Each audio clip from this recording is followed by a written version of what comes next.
من الشيطان الرجيم. بسم الله الرحمن الرحيم. قل هو الله أحد الله الصمد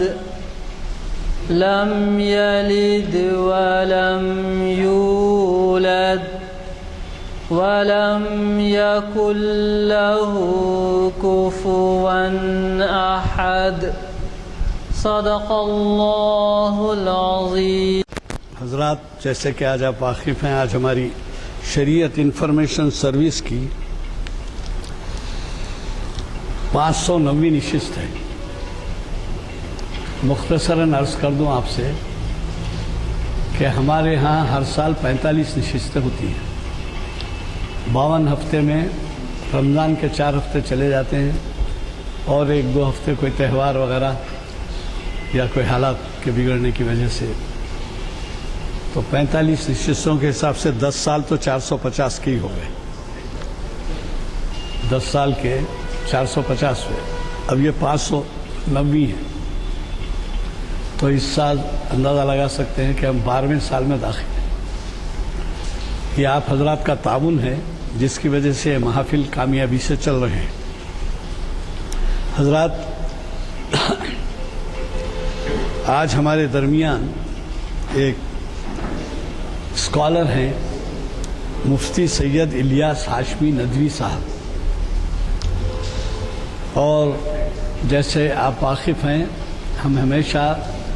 ایسا عنوان مانگتے ہیں جو حالات کے پس پردہ موضوع ہوتا ہے. تو آپ کو پتہ ہے کہ ابھی پچھلے ہفتے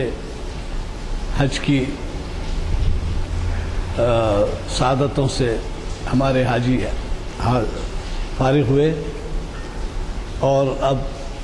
ان کی واپسی کا عمل شروع ہو رہا ہے. تو یہ عنوان اس پس منظر میں دیا گیا ہے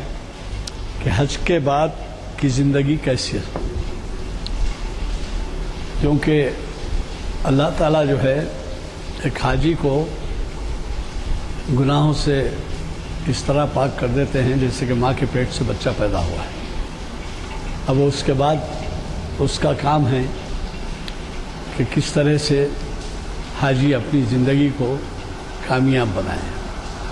اور اس پر عمل پیرا ہوں جو انہوں نے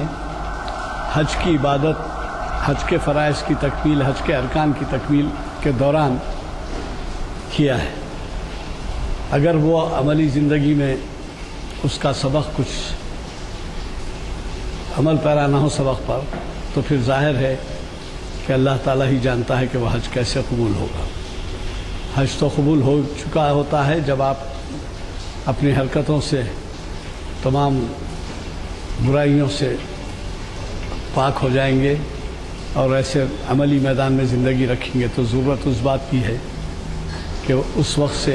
آپ کی زندگی میں ایک نئی تبدیلی آئے. میں زیادہ وقت لیے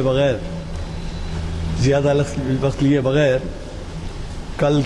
کے 2 پروگرام آپ کو پڑھ کر سنا دیتا ہوں جو آپ کے پاس موجود ہیں، تو اگر نہیں ہے تو بلیٹن لے لیجئے. ایک تو کل ہے حافظ و قاری محمد نصیر الدین صاحب کا درس تجوید و قراءت کلام پاک، 299ویں نشست ہے، اور یہ منگل کو یعنی کل بعد عصر مرکزی ہال میں منعقد ہوگی. اور اس کے بعد ہے 23 اکتوبر کو یعنی کل نہیں پرسوں، وہ بھی بہت اہم عنوان ہے. علامہ اقبال اور ڈاکٹر علی شریعت. یہ جناب ایاز الشیخ صاحب مخاطب کر رہے ہیں. شاید اس سے پہلے انہوں نے ہماری محفلوں کو نہیں گرمایا ہے، لیکن 730 نشست ہے وہ. اور پھر وہی میں آپ سے کہوں گا کہ 45 سال کے اگر حساب کریں تو اس کے لحاظ سے یہ 16، 17، 18 سال کی ہو جاتی ہے نشست.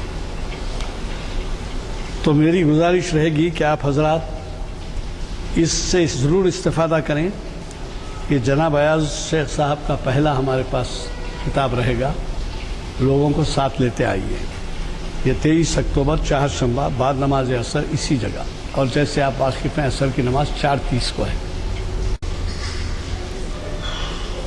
الحمد للہ رب العالمین وبہ نستعین والصلاة والسلام علی سید المرسلین محمد بن عبد اللہ الامین وعلی آلہ وصحبہ اجمعین الی یوم الدین.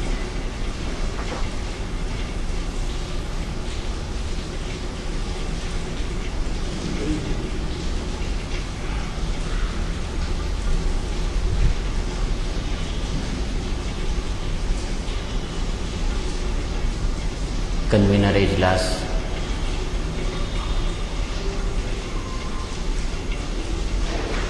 عالی جناب غلام یزدانی صاحب،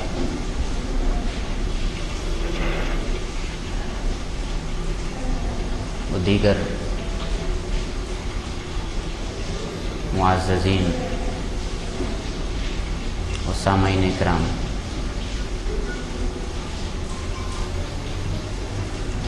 جیسا کہ ابھی تمہیدی گفتگو میں آپ حضرات نے سنا کہ یہ عنوان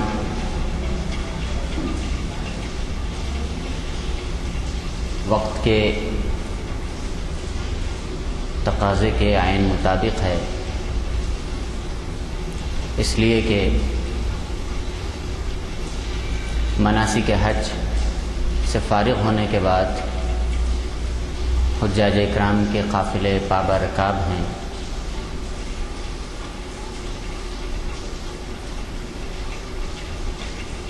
ویسے بھی اس وقت میرے مخاطب صرف نئے حجاج ہی نہیں بلکہ وہ احباب بھی ہیں جنہیں اللہ نے عمر کے کسی بھی حصے میں حج کی دولت سے، حج کی نعمت سے اور وہاں کی زیارت سے مشرف کیا ہو. اور وہی نہیں بلکہ ہر کلمہ گو میرا مخاطب ہے جو اپنے دل میں حج بیت اللہ کی تڑپ رکھتا ہے.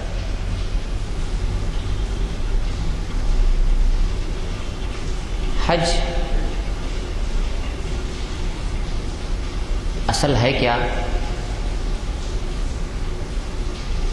اس کو سمجھ لینے کے بعد میں آدمی خود بخود یہ طے کر سکتا ہے کہ حج کے بعد کی زندگی کیسی ہونی چاہیے.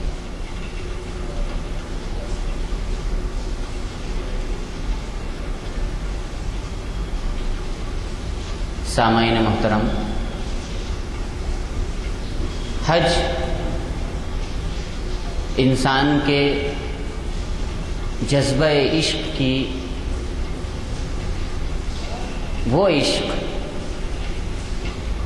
جو اس کے خالق کے لیے اس کے دل میں موجزن ہوتا ہے، اس کے محسن اعظم کے لیے محبت کے جو جذبات اس کے دل میں ہوتے ہیں، عبادتوں کے تمام مراحل کو طے کرنے کے بعد کہ نماز پنجگانہ، سالانہ روزے، اسی طرح سے سالانہ اگر اللہ نے استطاعت دی تو اللہ کے حکم کے مطابق زکوٰۃ ادا کرنے کے بعد آدمی اپنے آپ کو ایک اسلامی سانچے میں ڈھالنے کے بعد، اللہ رب العزت کی نعمتوں کا ادراک کرنے کے بعد، وہ عشق و محبت کے جذبات اور اللہ تبارک و تعالیٰ کی معرفت کی تڑپ جب آدمی کے دل میں اٹھتی ہے تو اس کی تسکین کے لیے پھر اس کو اس کائنات کے اندر سوائے بیت اللہ کے اور کوئی جگہ نظر نہیں آتی. اور حج اسی کا نام ہے کہ جس طرح سے ایک وارفتہ عاشق، ایک دیوانہ اپنے محبوب کی، اپنے معشوق کی تلاش میں صحرا صحرا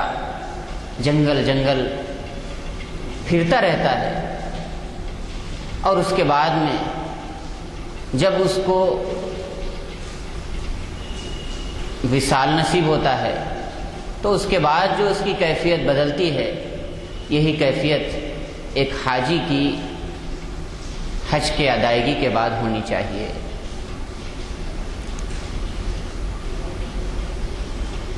عجیب بات ہے، یہی وجہ ہے کہ اللہ رب العزت نے بھی حج کو اسی پیرائے میں بیان کیا۔ چنانچہ حج اور مقامات حج جتنے بھی ہیں، اللہ رب العزت نے ان کو اپنی طرف منسوب کیا ہے۔ ایسے ہی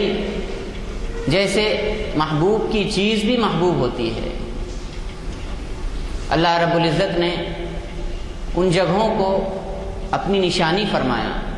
اپنی علامت فرمایا، اور نہ صرف اپنی علامت فرمایا بلکہ اس کی تعظیم کو، اس کے ادب کو، اس کے احترام کو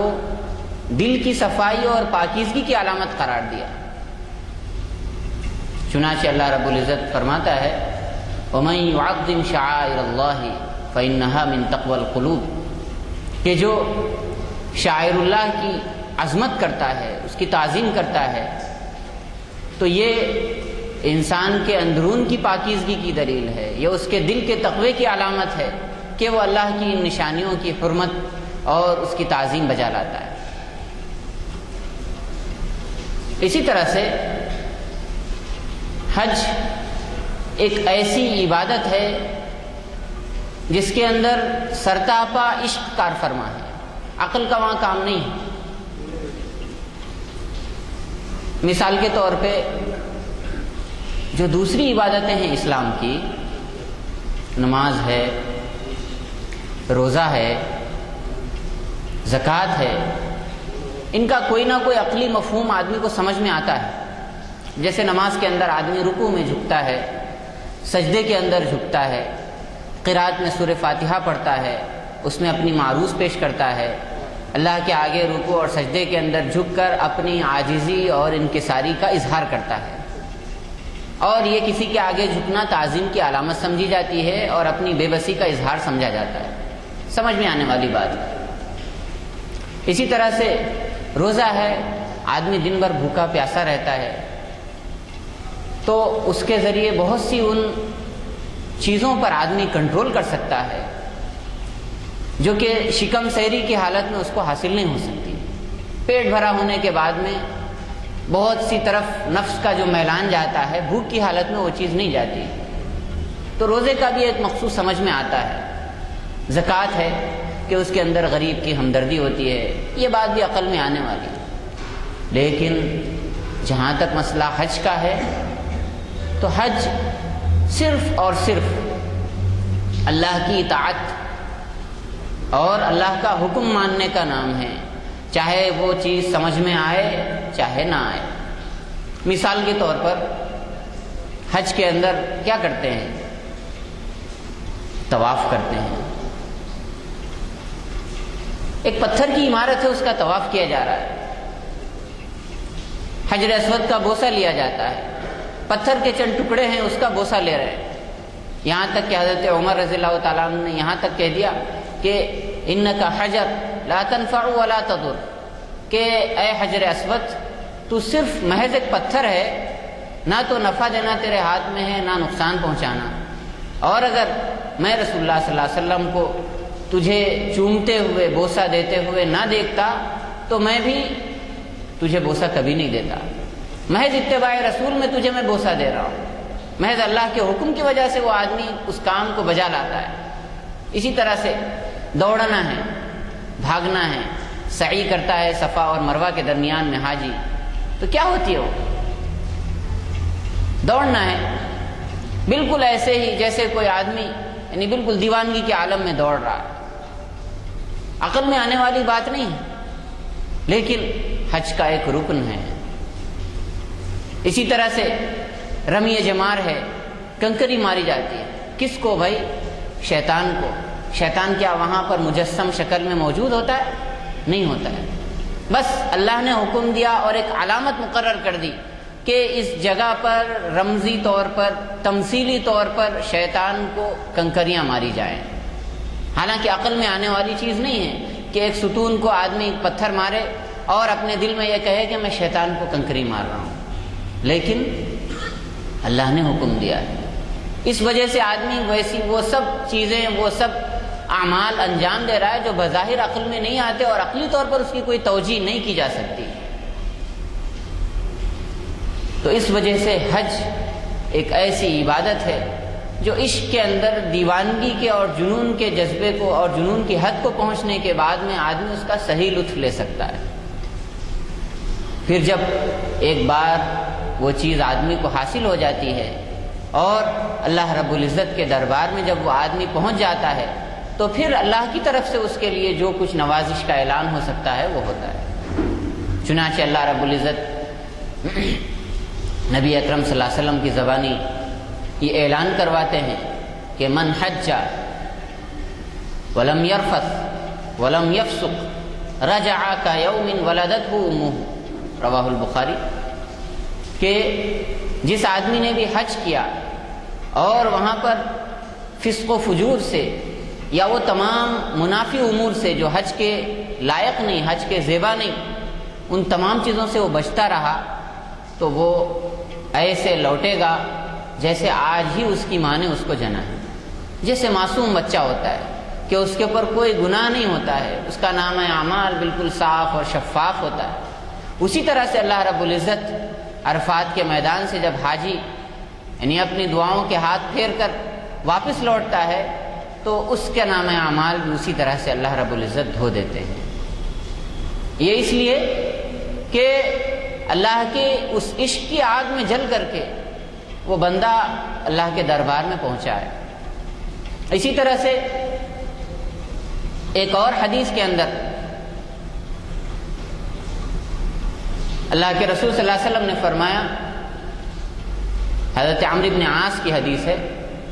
وہ روایت کرتے ہیں کہ ان الاسلام یہدم ما کان قبلہ وان الہجرۃ تہدم ما کان قبلہا وان الحج یہدم ما کان قبلہ، کہ اسلام پچھلے تمام گناہوں کو ڈھا دیتا ہے،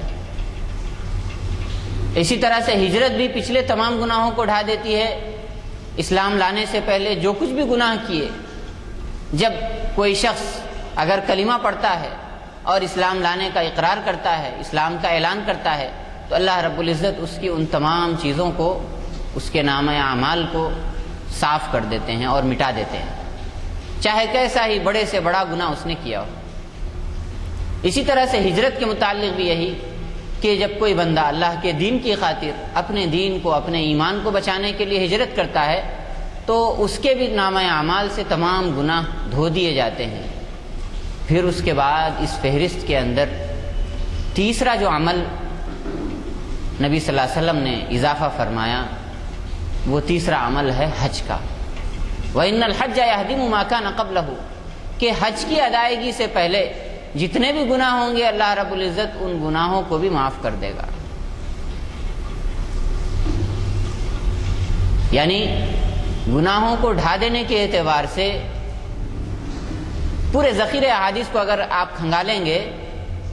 تو یہ 3 جگہ ایسی نظر آئیں گی جس کے متعلق اللہ رب العزت نے اس کا وعدہ لیا ہے کہ پچھلے تمام گناہوں کو وہ ان 3 اعمال کی بدولت معاف کر دے گا۔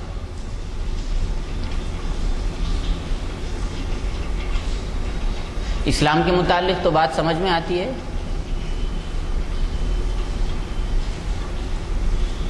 کہ اسلام صرف کلمہ پڑھ لینے کا نام نہیں ہوتا، لا الہ الا اللہ محمد رسول اللہ کہہ لینے کا نام نہیں ہوتا،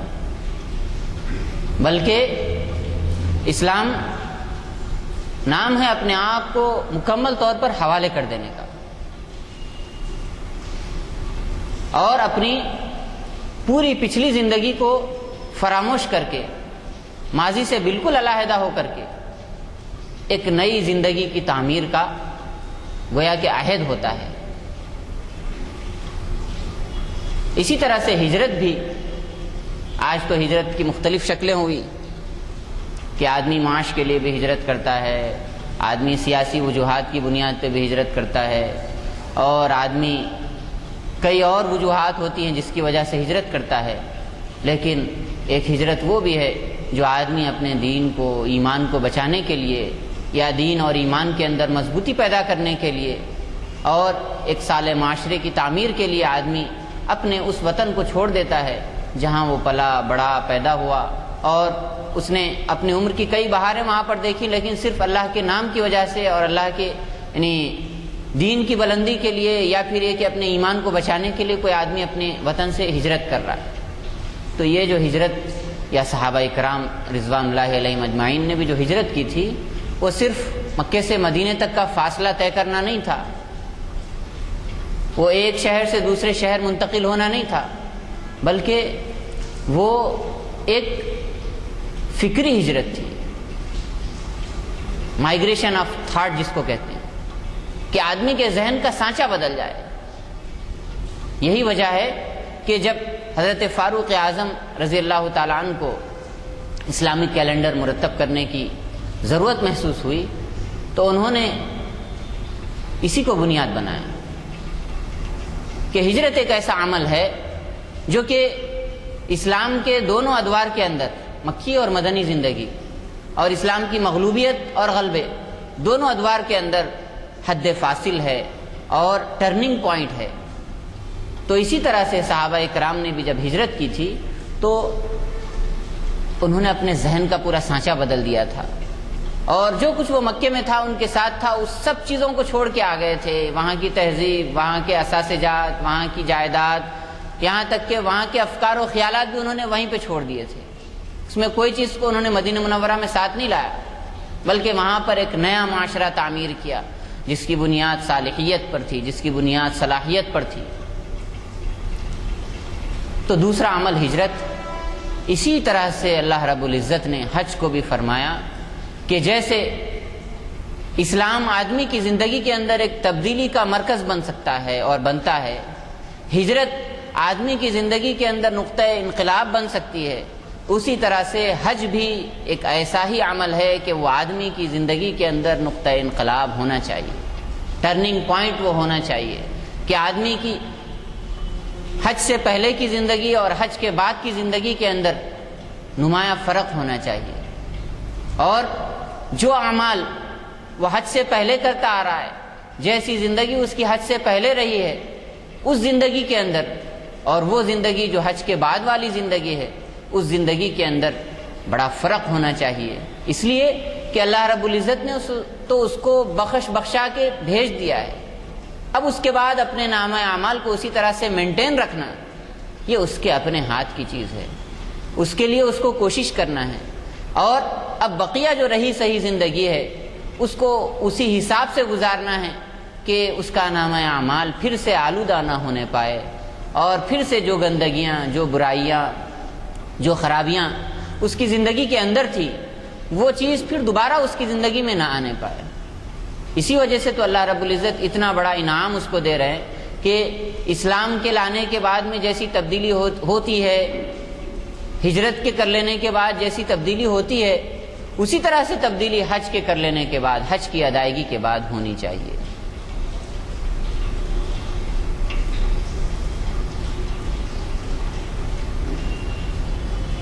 اور یہ تینوں جو اعمال ہیں،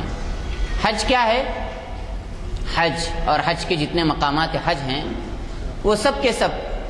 حضرت ابراہیم علی نبینا علیہ الصلاۃ والتسلیم کی یادگار اور ان کی نشانی ہیں۔ جہاں جہاں بھی حاجی جن جن مقامات سے گزرتا ہے، جو مناسک کو ادا کرتا ہے، وہاں پر حضرت ابراہیم علیہ السلام کی یاد کو تازہ کرتا ہے، اور ان کے گھرانے کی طرف سے جو کام کیے گئے اس کی ریہرسل کرتا ہے یا اس کی تمثیل ادا کرتا ہے. اسی بیت اللہ کا طواف کرتا ہے جس کی بنیاد طوفان نوح کے بعد حضرت ابراہیم علیہ السلام نے اثر نو رکھی تھی. اسی صفا اور مروہ کے درمیان دوڑتا ہے جس کے درمیان اماں جان حضرت حاجرہ رضی اللہ تعالیٰ عنہ دوڑی تھیں. شیطان کو کنکریاں بھی مارتا ہے انہی جگہوں پر جہاں پر حضرت ابراہیم علیہ السلام کو شیطان نے بہکایا تھا، اور اس کے بعد قربانی بھی کرتا ہے. تو حضرت ابراہیم اور اسماعیل علیہ السلام کی اس عظیم قربانی کی یاد کے طور پر. تو حضرت ابراہیم علیہ نبینا علیہ السلام کی بھی پوری جو زندگی تھی وہ خود بھی اسی طرح سے اللہ کے آگے اپنے آپ کو حوالے کر دینے کی. چنانچہ حضرت ابراہیم علیہ السلام نے کیا فرمایا تھا؟ ہجرت بھی کی انہوں نے اور اپنے آپ کو اللہ کے حوالے کرنے کا اعلان بھی کیا. چنانچہ جب بیت اللہ کی تعمیر کی تو اس کے بعد فرمایا ربنا وجعلنا مسلمین لک، کہ اے پروردگار ہم کو اپنا اطاعت گزار بنا دے. مسلم کا مطلب ہوتا ہے فرما بردار، سچے معنی میں اپنی فرما برداری کرنے والا بنا دے. اور وَمِن ذُرِّيَّتِنَا أُمَّةً مُسْلِمَةً لَكَ، ہماری نسل کو بھی اسی پر برقرار رکھ کہ وہ بھی تیری اطاعت گزار ہو. اور جیسے ہم کو تیری اطاعت کی توفیق ہو رہی ہے، جو کچھ تو توفیق دے رہا ہے اسی طرح کی توفیق ہماری نسل کو بھی عطا فرما. اسی طرح سے ہجرت بھی کی انہوں نے. کہا انی ذاہب الی ربی سیہدین، کہ جب معاشرے نے ساتھ نہیں دیا ان کا اور جو تبدیلی وہ لانا چاہ رہے تھے وہ معاشرہ اس کا متحمل نہیں تھا، تو انہوں نے ہجرت کی اور کہا کہ انی ذاہب الی ربی سیہدین، کہ میں اپنے رب کی اور جا رہا ہوں اور یقیناً میرا پروردگار مجھ کو سیدھا راستہ بتائے گا، میری رہنمائی کرے گا. تو حج اور حج کے جتنے بھی اعمال ہیں اس پاک ہستی سے متعلق ہیں، لہٰذا اخلاص کا وہ جذبہ ایک حاجی کی زندگی میں حج سے پہلے اگر نہیں تھا ایک مسلمان ہونے کے ناطے، تو کم از کم حج کے بعد میں تو ایک حاجی ہونے کے ناطے وہ چیز اس کی زندگی کے اندر پیدا ہونی چاہیے. ایک بات اور سننے کی ہے کہ حج کے متعلق یہ جو فضائل اور یہ جو احادیث کے اندر اس کے متعلق بہت سی چیزیں وارد ہوئیں، اس کی وجہ سے دو طرح کی غلط فہمیاں ہوتی ہیں. آدمی کو شیطان تو ہر وقت اس کے پیچھے لگا ہوا ہے اور کس کو کس طرح سے بہکانا ہے وہ بہت اچھی طرح سے جانتا ہے. جو حج کر چکے اور ان کے پاس وسائل ہیں تو ان کو الگ طریقے سے بہکاتا ہے، اور جنہوں نے حج نہیں کیا ان کو الگ طریقے سے بہکاتا ہے. جنہوں نے حج نہیں کیا ان کو یہ تسلی دیتا رہتا ہے کہ ابھی تو حج کر لیں گے تو اس کے بعد سدھر جائیں گے، ابھی جو کچھ کرنا ہے کر لینے دو، جیسی زندگی چل رہی ہے چلنے دو، حج جب کر لیں گے تو اس کے بعد میں ٹھیک ہو جائیں گے، اس کے بعد میں اللہ کی اطاعت پہ لگ جائیں گے، اور بس عمر بھی ایسی ہوتی ہے اس وقت میں اللہ کے علاوہ اور کچھ کر بھی نہیں سکتا آدمی. تو یہ تسلی دے کر کے شیطان بہکاتا ہے. حالانکہ توبہ کی امید پر گناہ کرنا انتہائی خطرناک اور انتہائی یعنی دھوکے والی چیز ہے. جیسے یہ تو ایسا ہی ہے جیسے یوسف علیہ السلام کے بھائیوں نے کہا تھا اقتلوا یوسف او اطرحوه ارضا یخل لکم وجہ ابیکم وتکونوا من بعدہ قوما صالحین، کہ اب جو تمہاری اسکیم ہے جو تم کو کرنا ہے وہ کر گزرو، اس کے بعد میں توبہ اللہ کر لیں گے. وتکونوا من بعدہ قوما صالحین، کہ یوسف کو قتل کرنے کے بعد باپ کی رضامندی حاصل کر لینے کے بعد میں پھر سدھر جائیں گے، ہم لوگ صالح ہو جائیں گے. تو یہ چیز مناسب نہیں، بلکہ آدمی کو زندگی کے جس عمر میں بھی شعور ہو اور جس عمر کے اندر بھی اس کو احساس ہو کہ میری زندگی غلط ڈھرے پر چل رہی ہے تو اس کو حج کا انتظار کرنے کی ضرورت نہیں ہے، بلکہ ابھی سے اس کو بدلنے کی کوشش کرنا ہے۔ اسی طرح سے دوسری ایک اور غلط فہمی کبھی کبھی شیطان ڈال دیتا ہے حج کے کر لینے کے بعد بھی،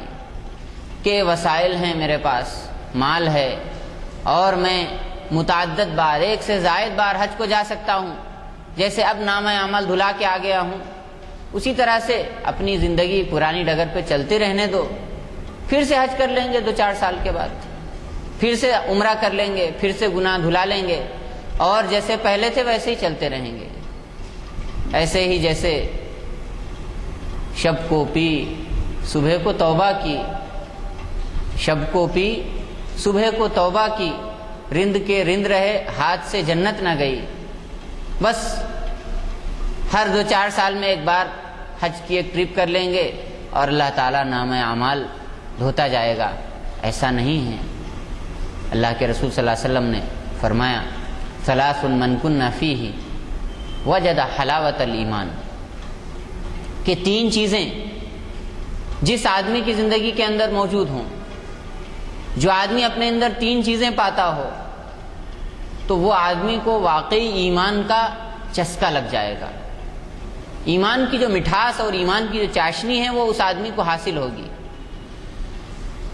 ایک تو فرمایا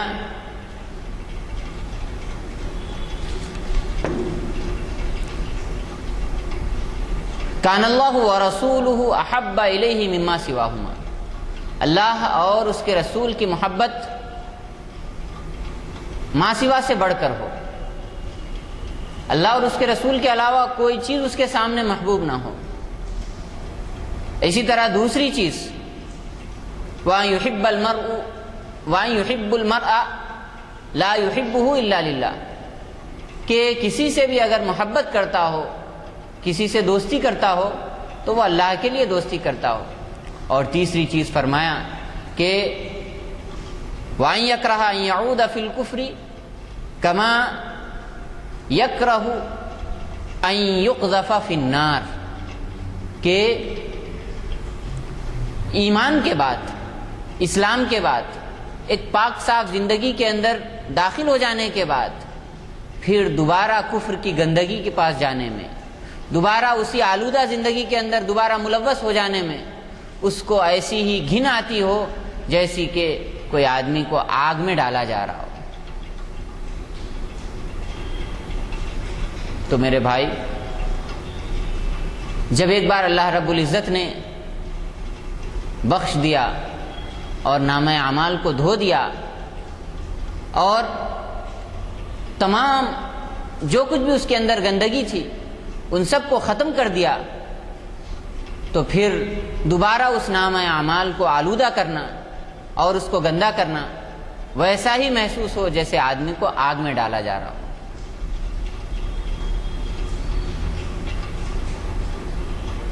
اسی طرح سے ایک اور چیز بھی اس موقع پر مناسب معلوم ہوتی ہے کہ اسلام نے جو ارکان دیے ہیں، اسلام کی جو عبادتیں ہیں، آدمی اپنے اپنے حساب سے اس کو انجام دیتا ہے اور جیسی بھی جس کو توفیق ہوتی ہے کرتا ہے، لیکن ریاکاری ایک ایسی چیز ہے جو انسان کے سارے کیے دھرے کو ختم کر دیتی ہے، اور خاص طور پر اللہ رب العزت نے وہ عبادتیں جس کا تعلق مظاہر سے ہوتا ہے، جس عبادت کے انجام دیتے ہوئے لوگ دیکھتے ہیں، تو اس کے متعلق تو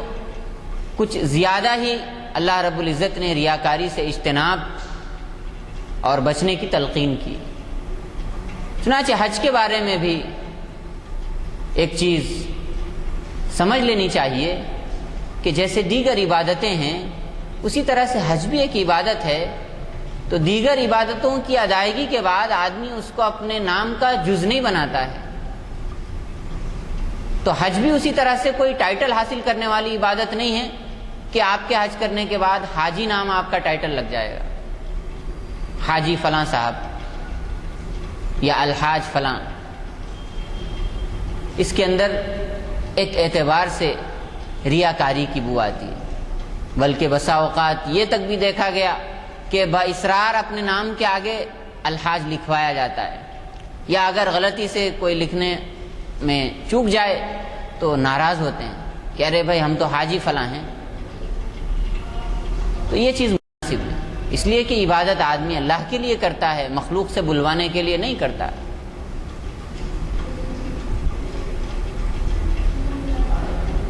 بہرحال مبارک ہیں وہ حجاج جن کو اللہ رب العزت نے اپنے در پہ بلایا اور اپنے حبیب علیہ الصلاۃ والسلام کے روضے کی زیارت کا موقع نصیب فرمایا، اور اسی کے ساتھ ساتھ ان کے نام اعمال کو اس طرح سے دھو دیا کہ گویا وہ آج ہی پیدا ہوئے ہیں۔ تو پھر کوشش اس بات کی کرنی ہے کہ اس نام اعمال کو اسی طرح سے حفاظت کے ساتھ آدمی اس دنیا سے لے جائے، اور اسی کو کہا گیا کہ حج مبرور، جن کا حج قبول ہو جاتا ہے۔ حضرت حسن بصری رحمۃ اللہ علیہ نے بڑی اچھی اس کی علامت بتائی ہے۔ اللہ تبارک و تعالیٰ انسان کے جب اعمال قبول کرتا ہے تو اس کی کوئی علامت اس کو اکثر و بیشتر دنیا کے اندر بھی عطا فرما دیتے ہیں۔ تو فرمایا کہ حج مبرور یہ ہے کہ آدمی لوٹنے کے بعد زاہداً فی الدنیا راغباً فی الآخرہ، کہ دنیا کے اعتبار سے اس کے اندر بے نیازی کی کیفیت آ جائے، دنیا سے لگاؤ نہ ہو، اور دنیا سے وابستگی جو پہلے تھی وہ چیز اب نہ ہو، اور وہ تمام چیزیں ختم ہو جائیں، اور اب آخرت کا شوق، آخرت کی رغبت، بھئی جس دربار میں حاضری دے کر کے اور اللہ کے جن شعائر کو آدمی دیکھ کر کے آ رہا ہے، اب اس اللہ کی ملاقات کے اندر، رفیق اعلیٰ کی رفاقت کے اندر آدمی اب مشغول ہو جائے اور منہمک ہو جائے۔ یہ پیغام حج کا ہوتا ہے کہ آدمی پھر سے دوبارہ اپنی پچھلی اس زندگی کے اندر نہ لوٹ کے جائے جو اس نے حج سے پہلے گزاری، بلکہ ایک نئی زندگی کو یہاں سے شروع کرے، جیسے کوئی آدمی ابھی پیدا ہوتا ہے یا کوئی آدمی ابھی اسلام قبول کرتا ہے۔ تو ہر حاجی اپنے آپ کو اسی طرح سے نو مسلم سمجھے، یعنی کہ اس کا تمام نامہ اعمال دھلا ہوا ہے، اب اس کے اندر صرف نیکیاں ہی نیکیاں ہیں، کوئی برائی اس کے اندر نہیں ہے، تو اسی حفاظت کے ساتھ وہ اس نامہ اعمال کے ساتھ اس دنیا سے جائے۔ اور اسی طرح سے ایک چیز یہ بھی ہے کہ وہاں پر دولت کی اس ریل پیل کی وجہ سے اور سہولیات کے نام پر تعیشات کے اندر حجاج اکرام بہت سے موقعوں پر منہمک ہو جاتے ہیں، اور اس کے بعد میں یہاں آنے کے بعد وہاں کی روحانیت اور وہاں کے روحانی مناظر اور وہاں کی برکتیں اور سعادتیں تو ضمنی اور ثانوی ہو جاتی ہیں، بس وہاں کی سہولیات کا تذکرہ زبان پر ہوتا ہے، یا وہاں کے تعیشات کا تذکرہ ہوتا ہے کہ فلاں کھانے ہم نے کھائے اور فلاں ہوٹل تھی اور اس میں یہ سہولیات تھیں، اور بلکہ اس سے بھی آگے بڑھ کر کے اللہ تعالی ہم سب کی حفاظت فرمائے کہ یعنی غیروں کی پلاننگ کی وجہ سے ایسی چیزیں حرم کے حدود تک پہنچا دی گئی ہیں جس کا ایک عام آدمی عام حالات میں تصور بھی نہیں کر سکتا۔ ٹی وی چینلوں کے ذریعے یا وہاں کی مغربیت خود پورے بلد امین کے اندر مکمل طور پر داخل ہو چکی ہے۔ تو یہ وہ چیزیں ہیں کہ اس کی وجہ سے آدمی کی روحانیت مان پڑ جاتی ہے۔ بہرحال ان چیزوں سے وہاں بھی اجتناب کرنا چاہیے، اور اس کے بعد یہاں آنے کے بعد بھی ان چیزوں کا تذکرہ نہ کرے، بلکہ جو روحانیت اور جو تحفہ وہاں سے لے کر کے آیا ہے اسی تحفے کو سنبھال کر کے رکھے۔ اللہ رب العزت ہم سب کو صحیح طور پر اپنی اطاعت کے مطابق اور اپنی منشا کے مطابق زندگی گزارنے کی توفیق نصیب فرمائیں، اور وہ حجاج اکرام جو بیت اللہ کا حج کر کے ابھی فارغ ہوئے ہیں، ابھی اپنے گھروں کو نہیں پہنچے ہیں، اللہ رب العزت ان کے حج کو حج مبرور بنائے، اسی طرح سے ایک اور سنت یہ بھی ہے کہ جب آدمی حج سے آتا ہے تو جب تک وہ اپنی دنیا کے اندر اپنی زندگی کے اندر مشغول نہیں ہوتا اس وقت تک اس کا نامہ اعمال جیسا کہ ابھی بیان میں آیا کہ دھلا ہوا ہوتا ہے. تو ایسے شخص سے دعا کرانے کی بڑی فضیلت وارد ہوئی. تو حجاج سے دعا کرانی چاہیے. اللہ رب العزت ہم سب کو ان کی دعاؤں کے اندر حصہ نصیب فرمائے. اسی طرح سے حجاج اکرام کو بھی اپنی ایک نمایاں